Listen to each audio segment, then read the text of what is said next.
अस्सलाम वालेकुम। अगर आपका तल्लक पोल्ट्री सेक्टर के साथ है तो ये वीडियो आपके बहुत काम आने वाली है। इसमें सारी अथेंटिक बातें होंगी और ये आपके फलाह के लिए और आपकी प्रॉफिट के वाले से आपके लिए बहुत मुफीद होगी ये वीडियो। वैसे तो बहुत सारी बीमारियां हैं, कुछ बैक्टीरिया की वजह से, कुछ वायरस की वजह से, कुछ हमारी मैनेजमेंट की वजह से मसाइल बनते हैं, कुछ फंजाई की वजह से, कुछ प्रोटॉन्स की वजह से। लेकिन पाकिस्तान के अंदर आजकल एनडी, आईबी, उसके अलावा आईबीडी और पॉक्स पॉक्स की बीमारी और उसके अलावा मेरेक्स के मसले काफ़ी ज़्यादा बढ़ रहे हैं। तो मैं आप लोगों के साथ बीमारियां इतनी डिस्कस नहीं करूंगा जितना मैं उनसे बचाव आपके साथ डिस्कस करने वाला हूं। तो ये जो 25 टॉपिक्स, 25 चीज़ें मैं आपके लिए लेके आया हूं, इनको अपने गौर से सुनना है और ये अपने अपने फ्लाग के ऊपर अप्लाई करना है। मैं आपको गारंटी देता हूं इससे आपको अच्छा रिजल्ट मिलने वाला है। सबसे पहला काम आपने ये करना है कि आपने जहाँ से चूज़ा लेने हैं उसके वालदेन यानी उस ब्रीडर को आपने लाजमी देख लेना है। उसका आपको पता होना चाहिए जिस ब्रीडर के अंदर सारी वैक्सीन्स पूरी हुई होती हैं, जिस ब्रीडर के अंदर माइकोप्लाज्मा या कोई बैक्टीरियल बीमारी या कोराइजा या इस तरह की कोई सांस का आर्जा नहीं आता, उसके जो बच्चे होते हैं वो जिस भी फार्म के ऊपर जाते हैं वो फार्मर बहुत खुशहाल रहता है। वो उसका बर्ड जो आता है, जो चूज़ा उसके पास आता है, उसमें शुरू में इब्तदाई दिनों में अमवात भी बहुत कम होती हैं, उनके ऊपर मेडिसिन भी बहुत कम इस्तेमाल होती हैं, वो वक्त पे अपना वज़न हासिल कर लेते हैं और वक्त पे वो अंडे पे आ जाते हैं। अगर आपने गोश्त वाला परिंदा रखा हुआ तो वो वक्त पे अपना वज़न हासिल कर लेता है। लेकिन अगर ब्रीडर में या वालदेन में किसी किस्म का कोई मसला था और आपने वो वाला चूज़ा ख़रीद लिया, तो अब आप पूरे फ्लाक में उसके ऊपर पैसा लगाते रहेंगे, अपनी एफर्ट लगाते रहेंगे, अपना वक्त ज़ाया करते रहेंगे। वो वाली परफॉर्मेंस या वो वाली आउटपुट आपको उससे हासिल होने वाली नहीं है। दूसरे नंबर पे आपने हैचरी से जब भी चूज़ा लेना है, आपने उसको ये देख लेना है कि ये तमाम चूज़ा जो है उसकी एज एक होनी चाहिए। एक ही ब्रीडर का वो बच्चा होना चाहिए, उन सब की एज एक जैसी होनी चाहिए। ऐसा नहीं कि एक चूज़ा 2 दिन का था, एक चूज़ा 1 दिन का था, एक चूज़ा कुछ घंटे पहले और कुछ घंटे बाद का। आपने सारे का सारा चूज़ा हम उम्र लेना है, एक जैसा चूज़ा लेना है। ये आपके लिए हो गया दूसरा पॉइंट।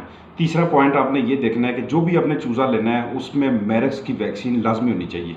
ये जो फार्मर हजरात कंप्लेन करते हैं कि हमारे मुर्गे में वो पागलू जैसी हरकतें कर रही है, मुर्गी वो फिर रही है, वो एक जगह पे रुक नहीं सकती, वो जगह पे फोकस नहीं कर सकती, पाँव पे खड़ी नहीं होती, उसकी टांगों में जान नहीं है, पट्टों में जान नहीं है। तो ये ज़्यादातर मसला उस मेरेक्स वैक्सीन की वजह से होता है, जो कि हैचरी में लाजमी लगानी चाहिए। तो ये आपने मेक श्योर करना है कि वो आपके उस चूज़े को जो आप अपने फार्म पे लेके जा रहे हैं उसको मेरेक्स की वैक्सीन हर हाल में हो रही है। इसके बाद अगला पॉइंट आपने ये देखना है कि आपके फार्म की तैयारी अच्छी होनी चाहिए। फार्म की अच्छी तैयारी से मुराद ये है कि चूज़ा शुरू में जब वो छोटा सा बच्चा होता है, उसको जब आप एक नए माहौल के अंदर लेके आते हो, अगर वो माहौल पहले से जरासीम से भरा हुआ है, वहाँ पे अच्छी तरह से जरासीम कुशी नहीं हुई, वो माहौल उसके लिए साजगार नहीं है, तो शुरू में आपके लिए ढेर सारे मसाइल होने वाले हैं उस चूज़े के लिए।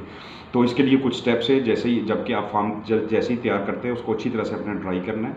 ड्राई करने से पहले अगर तो पहले आपने उसमें चूज़ा रखा हुआ था, चूज़ा आपने उठवाया है, तो पहले उसके अंदर से जितना सारा बर्ड कल करवाएं आप। फिर उसके बाद आपने जितने भी मटीरियल अंदर रखे हुए थे, खुराक, पानी वाले बर्तन, दूसरे नेस्ट वगैरह, वो सारे आप बाहर निकालें। तमाम ऑर्गेनिक मैटर, जितनी भी प्लास्टिक की डोरियाँ वगैरह हैं या दूसरी रस्सियाँ, वो सारी अपने बाहर निकालनी है।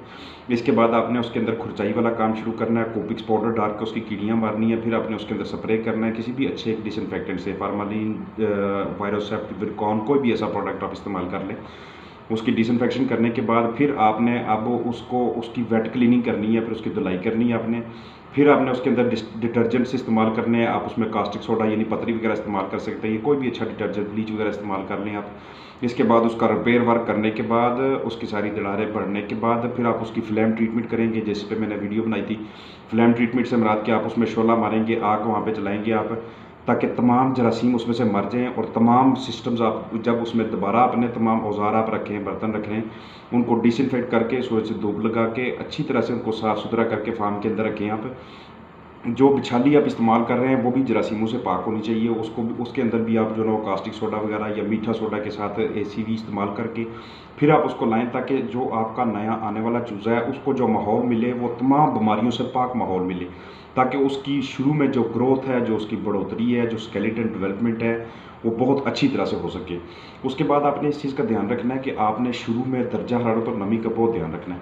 पहले दिनों में, पहले दिन जब हमारे पास चूज़ा आता है उसका कम से कम 35 से 36 डिग्री टेम्परेचर आप रखें और नमी उसकी जो है ना वो 70 या 75 से ऊपर ना जाने पाए और 50 से नीचे ना आना पाए। जो फार्मर शुरू में आगाज़ में दर्जा हरारत और नमी को कंट्रोल कर लेता है अपने चूज़े के अंदर, उसकी शुरू में नशो नुमा में उसकी मदद कर लेता है, उसको खुराक और पानी पे आने में सही तरह से ये चीज़ें बड़ी मुआवन होती हैं, दर्जा हरारत और नमी। तो जो फार्मर इन चीज़ों का ध्यान कर लेता है उसको शुरू ही में एक ऐसा स्टार्ट मिल जाता है कि उसका फ्लाक ने आखिर एक दिन उसको वो वाली परफॉर्मेंस देनी ही देनी है जो वो उससे तवक्को कर रहा है, जो उससे एक्सपेक्टेड है। इसके बाद बात करूंगा खुराक और पानी वाले बर्तनों की। अक्सर ऐसा होता है कि हमने कह दिया जी 5,000 चूज़ा आया, 2,000 आया, 1,000 चूज़ा आया, उस पर ये जो ना 2-4 बर्तन रख दो। आपने ऐसा नहीं करना। जो गोल बर्तन होता है लोहे वाला, वो एक बर्तन सिर्फ 18 परिंदों के लिए होता है। तो ये कैलकुलेट करके वहाँ पे आप बर्तन रखें, अपने खुराक के रखने हैं या पानी के रखने हैं। पानी का जो राउंड ड्रिंकर है वो एक ड्रिंकर 75 बर्ड्स के लिए होता है। आप जो भी ड्रिंकर रखें आप उसकी पहले कैलकुलेशंस करवा लें कि हम ये पानी वाला बर्तन रख रहे हैं, ये इतने बर्तन होने चाहिए, खुराक के बर्तन इतने होने चाहिए। क्योंकि बर्तनों के ऊपर नीचे या कम ज़्यादा होने की वजह से भी बर्ड के बॉडी वेट में, उसको वेट गेन में, वज़न हासिल करने में बहुत ज़्यादा मसाइल होते हैं। कुछ बर्ड्स ऐसे दरमियान में बन जाते हैं, जो शाय बर्ड्स होते हैं, शर्मीले बर्ड्स होते हैं, वो बाकी बर्ड के साथ खुराक नहीं खाते। वो इंतज़ार करते हैं कि कब मेरे दूसरे साथी फीड खा लें या पानी पी लें, उसके बाद मैं जाके खाऊं पीऊँगा। तो तब तक खुराक भी ख़त्म हो चुकी होती है, पानी भी का लेवल भी काफ़ी नीचे जा चुका होता है, ये ख़त्म होने वाला होता है। उसके बाद आपने ध्यान रखना है वेंटिलेशन का। वेंटिलेशन जितनी ज़्यादा नेचुरल होगी, जितनी ज़्यादा अच्छी वेंटिलेशन होगी, यानी हवा के गुज़र का, जितनी उस हवा में ऑक्सीजन की मिकदार ज़्यादा होगी, उतना आपके बर्ड के जिस्म के अंदर ब्लड फ्लो बेहतरीन होगा, उतना ज़्यादा उसकी कलगी लाल होती जाएगी, उसकी बढ़ोतरी, उसकी नशोनुमा उतनी खूबसूरत होती जाएगी, उसके अंदर इकोलाई या दूसरी चीज़ों की ग्रोथ नहीं हो पाएगी। ढेर सारी बीमारियों से महफूज रखने के लिए आपने अपने बर्ड की वेंटिलेशन आपने बेहतरीन रखनी है। आपके पास पैड पंखे की सहूलत है, पर्दे साथ हैं तो आप वो इस्तेमाल करें। वो नहीं है आपके पास तो आप साइडों पे बोरियां या टाट वगैरह लगा के उसकी वेंटिलेशन को बेहतरीन करने की कोशिश करें। वो भी नहीं है तो आपको कूलर वगैरह इस्तेमाल कर लें। वेंटिलेशन का बहुत बड़ा रोल है आपके बर्ड की डेवलपमेंट में, स्टार्ट में जब अपने पास बर्ड लेके आते हैं। 9वें नंबर पे आता है बरादा। बरादा बिछाली आप कोई भी इस्तेमाल करें, बिछाली इस तरह की होनी चाहिए कि जो सर्दी गर्मी में बर्ड के लिए सपोर्टिव हो। बिछाली एक बहुत बड़ी चीज़ है बर्ड की ग्रोथ में। अगर बिछाली के ऊपर केक बन जाएंगे, बीठें बहुत ज़्यादा जमा हो जाएंगी, उसके पाँव के नीचे लगना शुरू हो जाएंगी, आस्ता आस्ता फुट पैड्स वगैरह बनना शुरू हो जाएंगे, ये भी आपके बर्ड के लिए एक बहुत बड़ी प्रॉब्लम है। ये बर्ड को कॉक्सी की तरफ लेके जाएगा, एंट्राइटिस की तरफ लेके जाएगा। जो मैंने पहले वेंटिलेशन का जिक्र किया उससे सांस के मसाइल बनना शुरू हो जाएंगे, उससे आई भी डेवलप हो सकती है, कोराइजा भी डेवलप हो सकता है, माइकोप्लाज्मा भी डेवलप हो सकता है। ढेर सारी की सारी बीमारियां इन चीज़ों के अंदर आ रही हैं जो मैं आपको एक एक करके बताता जा रहा हूँ। फिर उसके बाद 10वें नंबर पर आता है वैक्सीनेशन। वैक्सीनेशन का आपको इल्म होना चाहिए। वैक्सीन एक ऐसा अमल है कि जिसमें एक लाइव वायरस, जिंदा वायरस की ताकत को थोड़ा कम करके उसके साथ दूसरे ऑयल मिला के, दूसरे प्रोडक्ट्स उसके साथ मिला के वो हम अपने बर्ड को पिलाते हैं या स्प्रे करते हैं या आँख में कतरा डालते हैं या फिर हम उसको टीका लगाते हैं। तो ये हम वैक्सीन उन बर्ड्स को लगाते हैं जो बर्ड ठीक होते हैं, जिनका इम्यून स्टेटस बेहतरीन होता है। तो वैक्सीन लगाने का एक्चुअली मकसद क्या होता है, जब भी हम वो वायरस जिस्म में दाखिल करते हैं, जिस्म के जो सेल होते हैं, जो अंदर उसके जो किलर सेल्स होते हैं वो फ़ौरन मार लेते हैं, और जो एम सेल्स होते हैं, मेमोरी सेल्स होते हैं, वो उस वायरस की पहचान रख के आगे एक ब्रिज सा बना लेते हैं। दोबारा जब भी वायरस अगर अपनी ताकतवर फॉर्म में आता है, वबा फूटती है कहीं पे, तो ये जो मेमोरी सेल्स हैं ये उस वायरस को ब्रिज ही नहीं क्रॉस करने देंगे, उस पुल को क्रॉस ही नहीं करने देंगे, आपके बर्ड को मसला नहीं आएगा। इसलिए वैक्सीनेशंस का बहुत बड़ा रोल है पहले दिन से लेके उसके जब तक आपके पास बर्ड है। जब उसकी जो वैक्सीन आती है वो आपने लाजमी करवानी है। आपने एक भी वैक्सीन आपने मिस कर दी, इसका मतलब है आपने बीमारी को दावत दे दी कि अब आ जाओ, हमारा बर्ड तैयार है, आप इस पर हमला कर दो। 11वें नंबर पर आती है बायोसिक्योरिटी। बायोसिक्योरिटी का इतना अहम रोल है किसी भी फार्म के अंदर। जो लोग ये कहते हैं ना कि मैं अपने फार्म के अंदर जा रहा हूँ, स्लीपर चेंज नहीं किए, कपड़े चेंज नहीं किए, बाहर से गाड़ियाँ आ रही हैं उनको डिसइंफेक्ट नहीं किया, या कोई और कैरियर्स आ रहे हैं, या आपके फार्म पे आके परिंदे बैठ रहे हैं, परिंदे भी बीमारी का बहुत बड़ा सोर्स है।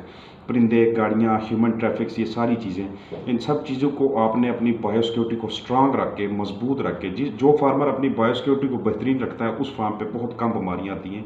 और इस बायोसिक्योरिटी के लूज़ होने की वजह से ही ढेर सारी प्रॉब्लम्स आती हैं, जिनको पोल्ट्री के अंदर जो ना डिजीज़ का नाम देते हैं, वो वायरल होगी, वो बैक्टीरियल होगी। इसके अलावा 12वें नंबर पे आता है कि सर्दियों के अंदर और गर्मियों के अंदर आपने कौन सी मैनेजमेंट करनी है। कहीं ऐसा नहीं कि जब मौसम बहार होता है या मौसम ख़ज़ां होता है आपने अपने बर्ड की बेहतरीन मैनेजमेंट की, जब सर्दी बहुत ज़्यादा हुई वहाँ पे आपसे बर्ड संभला नहीं गया, आप अपने हाउस के अंदर टेम्परेचर ही नहीं मेंटेन कर पाए, या गर्मी बहुत ज़्यादा हुई आप अंदर टेम्परेचर मेंटेन नहीं कर पाए, या टेम्परेचर मेंटेन करने के लिए आपने कूलर चला दिया, उसके अंदर पैड्स ऑन कर दिए, नमी बहुत ज़्यादा ऊपर चली गई, शेड के अंदर हबस बन गया, वहाँ पे भी सांस का मसला शुरू हो गया। आजकल चूँकि गर्मियाँ चल रही हैं, गर्मियों में बर्ड को जो मसाइल आते हैं, मैं कुछ आवाज़ें आपको निकाल के सुनाने की कोशिश करता हूँ। सबसे पहली आवाज़ आती है जब शुरू में बर्ड को सांस का छोटा सा मसला शुरू होता है, सबसे पहली उसमें ये आवाज़ आती है ऐसे, इस तरह की आवाज़ आती है। अगर किसी ने इसी आवाज़ के ऊपर ही बर्ड को पकड़ लिया तो वो उसकी छोटी मोटी ट्रीटमेंट करके बर्ड को संभाल सकता है। अगर इस आवाज़ पे भी आपने कंट्रोल ना किया, लापरवाही की, तो कुछ अरसे बाद ये जो आवाज़ है ये इस आवाज़ में तब्दील हो जाती है, इस तरह की आवाज़ें आना शुरू हो जाती हैं। ये इसकी दूसरी स्टेज होती है। अगर किसी ने दूसरी स्टेज पे भी ना पकड़ा और बर्ड इससे भी ज़्यादा बदतरीन हालत में जाता गया, तो ये जो आवाज़ है ये इसके बाद फिर मुंह खोलने का अमल प्रोसेस शुरू हो जाता है। बर्ड अपना मुंह ऊपर की जानब करके, छत की जानब या आसमान की जानब करके सांस लेता है। ये वो सर्वाइवल की जंग लड़ रहा होता है, ये उसकी आखिरी स्टेज होती है। और यहाँ पे भी आप उसको पकड़ लें तो आप बर्ड को अपने को ट्रीट कर सकते हैं उसकी मैनेजमेंट के ज़रिए। और उसकी मैनेजमेंट में आगे मैं आपको तरीके बताता जाता हूँ कि आपने वो कौन कौन सा प्रोसेस करना है। इसके बाद ये होता है कि जो बर्ड फ्लोर पे होता है, फर्श पे होता है, उस वो बर्ड नीचे वो फीड तो खाता ही है बर्तनों से, इसके अलावा वो नीचे भी मुंह मारता रहता है। नीचे चूँकि बरादे के ऊपर बर्ड बिठें करता है, बिठे जब बरादे के अंदर मिक्स होती हैं, बैक्टीरियल लोड बहुत ज़्यादा बढ़ जाता है। उसी बैक्टीरियल लोड को जब बर्ड खाने की कोशिश करता है तो उसकी आंतों में क्या होता है, उसकी आंतों में छोटे छोटे कीड़े बन जाते हैं कि नॉर्मल अमल है, ये इसमें कोई घबराने वाली बात नहीं है। तो वो कीड़े, उन कीड़ों की आप पहचान कैसे करते हैं? उनकी बिट्ठू के अंदर अगर मुर्गी अंडे वाली है तो उनके अंडे में या फिर जो ना अंडे के ऊपर निशान होते हैं या उनकी अंतड़ियों के अंदर होंगे, या आप मोटेलिटी खोलेंगे उसके अंदर आपको मिलेगी। आपने डिवर्मिंग लाजमी करनी है, और डिवर्मिंग वाला काम, ये जो कीड़े मारने वाला प्रोसेस है, ये आपने दोपहर के टाइम करना है। और फिर उसके बाद आ जाती है फ्लशिंग वाला काम। बर्ड, चूँकि हम बर्ड से परफॉर्मेंस ही बहुत ज़्यादा लेते हैं, इस वजह से उसके गुर्दे अक्सर बर्ड के सूज जाते हैं। ठीक है, पहले तो मैंने बताया उसको डिवर्मिंग का। डिवर्मिंग में जब उसकी अंतड़ियाँ ज़ख्मी होंगी, अंतड़ियाँ ख़राब होंगी, जिसके हम देख के कहते हैं यार ये पता नहीं एंड्राइटिस हो गया, ये पता नहीं काक्सी हो गई, ये क्या हो गया, वो कुछ नहीं होता। वो सिर्फ आपके बर्ड के अंदर कीड़े होते हैं। वो कीड़े, जो भी मुर्गी खुराक खा रही होती है, वो कीड़े उसके अंदर से सारे न्यूट्रिएंट्स खुद हजम कर रहे होते हैं। बर्ड बेचारा एनीमिक होता जाता है, खून की मिकदार की कमी होती जाती है, बर्ड कमज़ोर होता है, वेट गेन कर नहीं पाता, अंडे छोड़ देता है, ना उसके पट्ठे बनते हैं, और फार्मर परेशान हो जाता है कि पता नहीं मेरे साथ क्या हुआ है। और दूसरा, चूँकि परफॉर्मेंस बर्ड से हम बहुत ज़्यादा लेते हैं, इसलिए उसके गुर्दे सूज जाना भी कोई बड़ी बात नहीं है। गुर्दे सोजिश हो जाती है, अपने ऑर्बिट से, अपने मदार से वो बाहर आ जाते हैं।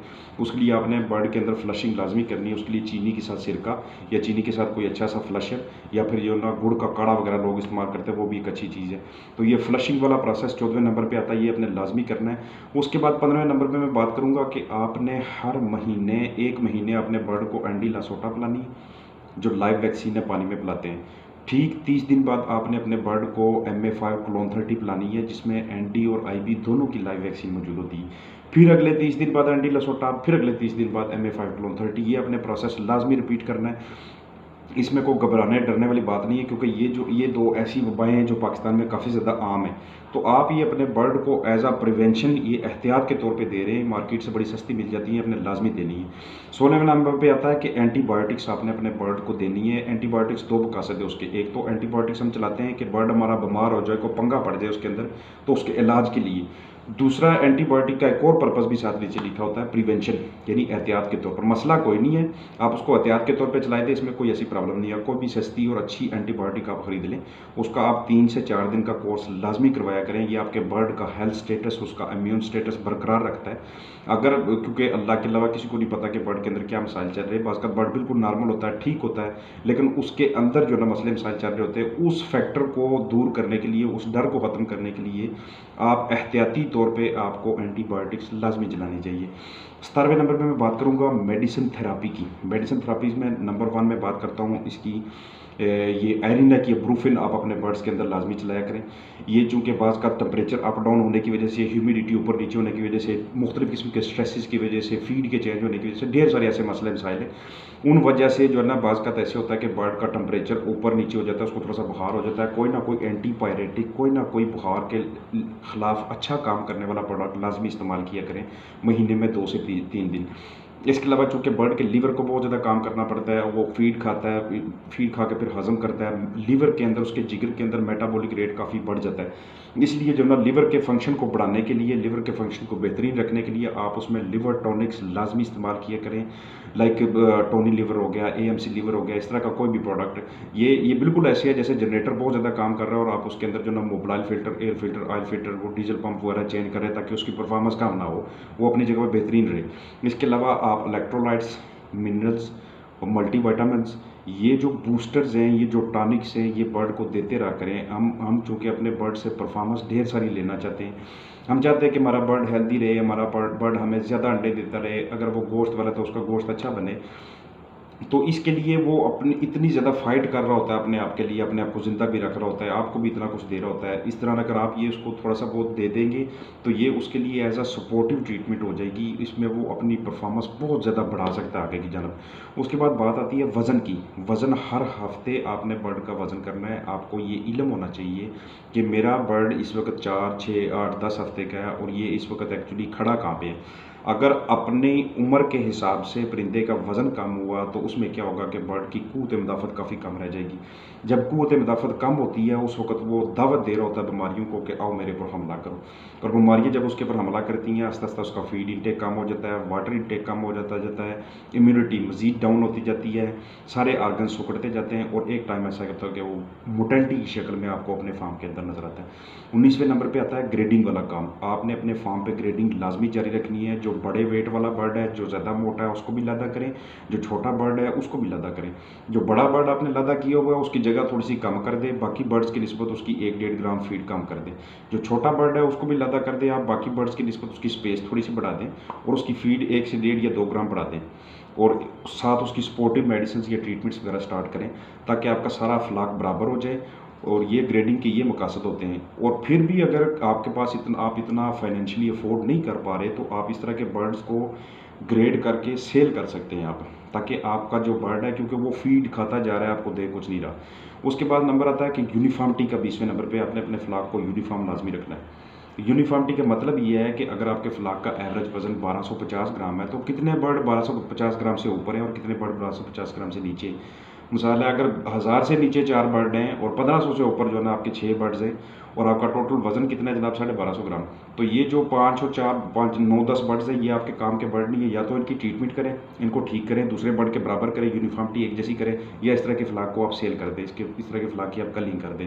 उसके बाद मैं ये जो जिक्र कर रहा हूँ ना अभी कलिंग का, ये कलिंग इसलिए इंपॉर्टेंट है क्योंकि जो बर्ड आप अगर उनकी ट्रीटमेंट नहीं कर रहे, आप उनके ऊपर अगर पैसा नहीं लगा रहे, आप अफोर्ड नहीं कर सकते, या आपके पास इतना टाइम नहीं है, या आपके पास इतना जो ना वो लेबर नहीं है, इतनी वर्क फोर्स नहीं है, तो आपके लिए बेहतरीन हाल ये है कि बजाय इसके कि वो उसको आप फीड दे के वो अपना आप नुकसान करवाए जा रहे हैं, इस तरह के बर्ड को आप कल कर दें। ये भी एक अच्छी मैनेजमेंट का एक स्टेप होता है। उसके बाद बात आती है कि आप एक शेड्यूल, डिसइंफेक्शन का शेड्यूल बना लें आप। वो शेड्यूल क्या होता है कि हर हफ्ते को मैंने अपने टैंकियाँ साफ़ करवानी है ऊपर जो पानी वाली हैं और वाटर लाइनें फ्लश करवानी है। हर इतवार को मैंने तमाम बर्तन बाहर निकाल के उनको डिसइंफेक्ट करवाना है। हर सोमवार को मैंने बरादे के अंदर तब्दीली करवानी है, वो काफ़ी ज़्यादा कुछ नया बरादा इंट्रोड्यूस करवाना है, कुछ पुराना। उससे अगले दिन या जुमेरात या जुम्मे वाले दिन मैंने तमाम जो मेरे कमरे हैं, जो स्टोर रूम है जहाँ पे मैं फीड रखता हूँ, जहाँ पे जो उसके नीचे फट्टे होते हैं, तो जिस बंदे का डिसइंफेक्शन का एक शेड्यूल होता है उसके फार्म के ऊपर जो बर्ड होता है वो भी हर वक्त बहुत अच्छी कंडीशन में होता है। इसलिए डिसइंफेक्शन का शेड्यूल लाजमी तरतीब दिया करें अपने फार्म पे।